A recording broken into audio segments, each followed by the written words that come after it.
नमस्कार मंडळी, welcome to निराली माय चॅनल। चमचमीत झणझणीत अशी अखंड हिरव्या मुगाची उसळ करू।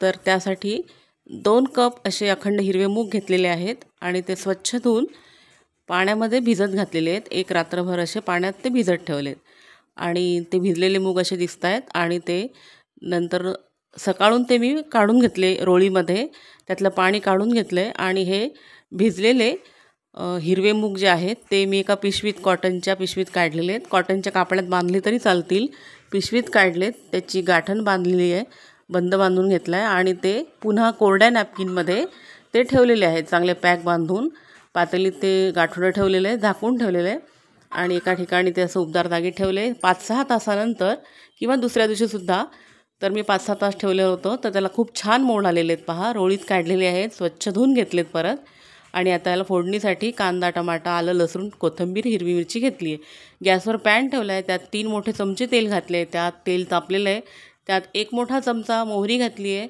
आणि जिरं घातले, दोन्ही छान फुलले, तडतडले। त्यात 1 मोठा कांदा बारीक चिरून घेतलेला तो घातला आहे, त्यात हिरवी मिरचीचे तुकडे ते घातले आहेत। त्यानंतर ते चांगलं परतून घेते कांदा आणि त्यामध्ये आलं लसूण याची पेस्ट, तर 7-8 पाकळ्या लसणाच्या घेतल्या होत्या, अर्धा इंच आल्याचा तुकडा तो घेतला होता, छान परतवून घेते आणि मग ते त्यामध्ये 1 मोठा टोमॅटो घेतला होता, तो चिरून घेतला आहे बारीक, तो घातला आहे।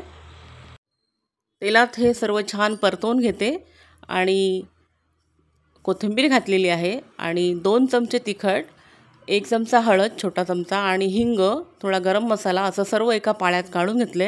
हे सर्व कोरडे मसाले या तेलामध्ये कांदा, टोमॅटो, आलं, लसूण याबरोबर परतून घेते चांगलं आणि ते परतून घेतले एखादा मिनिट की मग त्यात पाणी घातलेलं आहे, 1 कप पाणी घातले आणि चवीनुसार त्यामध्ये मीठ घालायचे।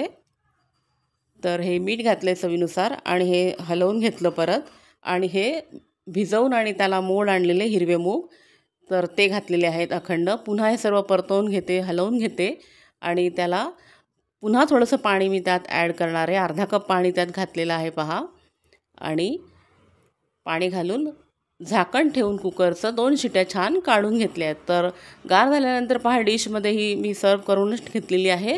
तर नाश्त्यासाठी किंवा मुलांच्या डब्यासाठी म्हणून सुद्धा आपण ही हिरवे मुगाची उसळ करू शकतो, खूप छान लागते। निराली माय चॅनलवरचे इतर रेसिपीचे आणि इन्फॉर्मेटिव्ह व्हिडिओज आहेत, आपण ते नक्की पहा। प्लीज चॅनलला सबस्क्राईब करा। हा व्हिडिओ कसा वाटला कमेंट करून नक्की सांगा। प्लीज लाईक, शेअर, सबस्क्राईब निराली माय चॅनल। थँक्यू।